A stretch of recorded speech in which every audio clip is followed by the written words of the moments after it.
नमस्कार दोस्तों, आपका हमारे चैनल पर स्वागत है। जैसा कि आप सभी जानते हैं, हम आपके लिए टेक और टेलीकॉम के लेटेस्ट अपडेट लेकर आते हैं। आज हम आपके लिए लेके आए हैं टेक बुलेटिन, यानी कि एक छोटी सी वीडियो में 4 छोटी छोटी न्यूज को शामिल करके टेक बुलेटिन बना दिया है, जिसमें आपको छोटी सी वीडियो में ही 4 न्यूज देखने के लिए मिल जाएंगी। तो आप मुझे कमेंट में जरूर बताना कि आपको ये न्यूज कैसी लगी। क्या ये मेरा प्रयास अच्छा है आप लोगों के लिए, जिसमें एक ही साथ 4 न्यूज़ देखने के लिए मिल जाएंगी। तो सबसे पहले शुरू करते हैं दोस्तों ट्राई की न्यूज़ से।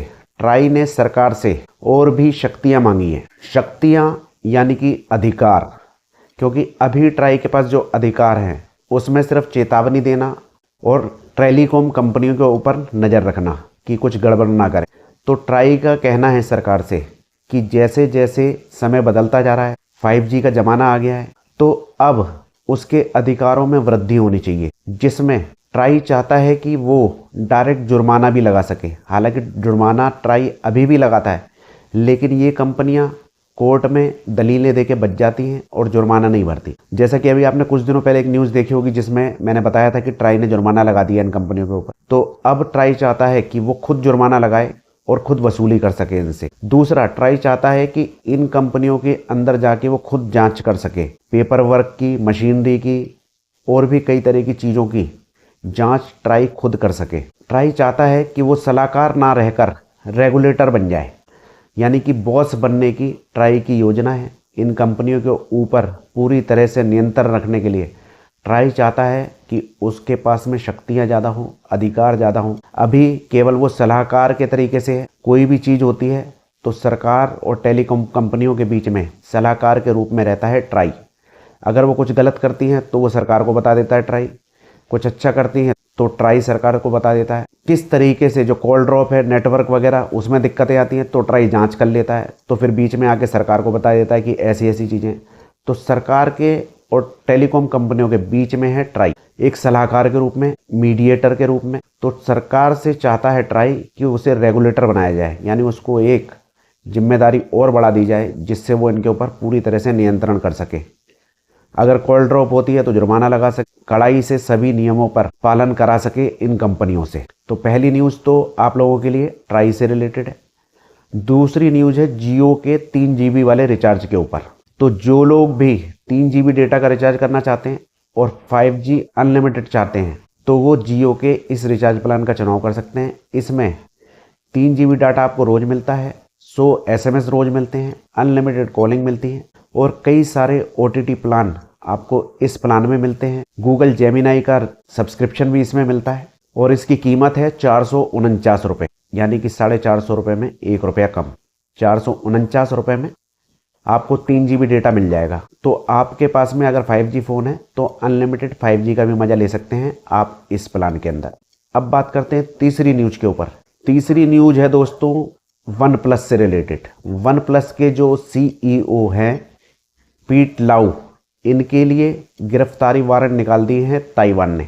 ऐसा इसलिए कि ताइवान का कहना है कि चाइनीज़ कंपनियां ताइवान में घुसकर बिना उनसे अनुमति के इन्होंने भर्ती करी 70 इंजीनियर की और उनसे इन्होंने डाटा चोरी करा, ऐसा उनका आरोप है। अभी तय नहीं हुए हैं आरोप, जब ये पकड़े जाएंगे तो इनसे पूछताछ ही होगी, तो पक्के तरीके से हो जाएंगे। अभी सिर्फ आरोप है कि 70 इंजीनियर इन्होंने भर्ती किए लालच दे करके। दोस्तों, जैसा कि आप सभी जानते हैं, ताइवान सेमीकंडक्टर और टेक्नोलॉजी के अंदर एक बहुत बड़ी शक्ति माना जाता है। तो वो नहीं चाहता कि उसकी टेक्नोलॉजी लीक हो जाए, दूसरे देश भी सेमीकंडक्टर में आगे बढ़ते जाएं। तो इसीलिए उसने आरोप लगाया है टेक्नोलॉजी चोरी का और 600 करोड़ रुपए से ज़्यादा फंड अवैध तरीके से ट्रांसफ़र करने का आरोप है। 70 इंजीनियर को भर्ती करने का आरोप है, टेक्नोलॉजी चोरी करने का आरोप है। इस तरह के आरोप इनके ऊपर लगाए गए हैं पीट लाउ के ऊपर, जो कि ताइवान के अंदर जैसे ही घुसेंगे तो इनको गिरफ्तार कर लिया जाएगा, जेल में डाल के। ताइवान का अपना तरीका है, उस तरीके से पूछताछ होगी। तो फिलहाल ये वन प्लस की तरफ से खबर आ रही थी, तो ये आपके लिए मैं लेके आया हूँ। अब लास्ट खबर, फाइनल खबर उन लोगों के लिए है जो एप्पल के कंप्यूटर वगैरह यूज करते हैं, एप्पल के मोबाइल फ़ोन वगैरह यूज करते हैं और यूट्यूब वगैरह से जुड़े हुए हैं या वीडियो एडिटिंग के क्षेत्र में जुड़े हुए हैं, ग्राफिक डिज़ाइनिंग के क्षेत्र में जुड़े हुए हैं। उन लोगों के लिए ये खबर बहुत अहम है क्योंकि एप्पल ने एप्पल क्रिएटर स्टूडियो नाम से सब्सक्रिप्शन पैक निकाल दिया है। इस सब्सक्रिप्शन पैक के अंदर आप लोगों को 3-4 जो एप्लीकेशन होते हैं मेन जिनको एप्पल के कंप्यूटर पे खरीदना पड़ता था चलाने के लिए, जैसे कि एप्पल का ही एडिटिंग सॉफ्टवेयर एडिटिंग के लिए जो आता है फाइनल कट प्रो, उसका सब्सक्रिप्शन इसमें शामिल है। और म्यूज़िक और ऑडियो की एडिटिंग वगैरह के लिए जो सॉफ्टवेयर होता है लॉजिक प्रो, इसका भी सब्सक्रिप्शन इसके अंदर है। तीसरा, ग्राफिक डिज़ाइनिंग वगैरह के लिए, जैसे अगर आप यूट्यूबर हैं तो आप लोगों को थंबनेल वगैरह बनाने पड़ते हैं, तो उसके लिए इसके अंदर शामिल है पिक्सल प्रो बोलते हैं या पिक्सल प्रो, इस तरह का एप्लीकेशन होता है। क्योंकि मैं एप्पल यूज़ नहीं करता इसलिए मुझे नहीं मालूम है, लेकिन न्यूज़ है तो आपको बता रहा हूँ कि पिक्सल प्रो का भी सब्सक्रिप्शन इसके अंदर है। और इसका पूरे पैक की कीमत है 399 रुपये।